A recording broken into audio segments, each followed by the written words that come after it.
ഇതിൽ പങ്കെടുക്കുന്നവരെ നമുക്കറിയാം, കേരളത്തിലെ വളരെ സാംസ്കാരികമായിട്ട് വളരെ അധികം ഇടപെടുന്ന പുരോഗമന കലാസാഹിത്യ സംഘത്തിന്റെ സംസ്ഥാന സെക്രട്ടറിമാരിൽ ഒരാളായിട്ടുള്ള പ്രൊഫസർ സുജാ സൂസൻ ജോർജ്, അതുപോലെ പുരോഗമന കലാസാഹിത്യ സംഘത്തിന്റെ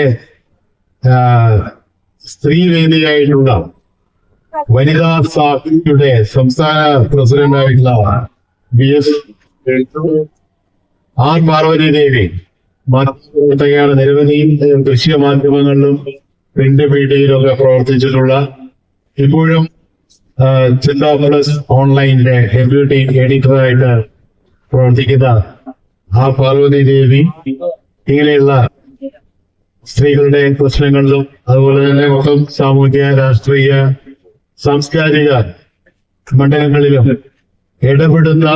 3 പേരാണ്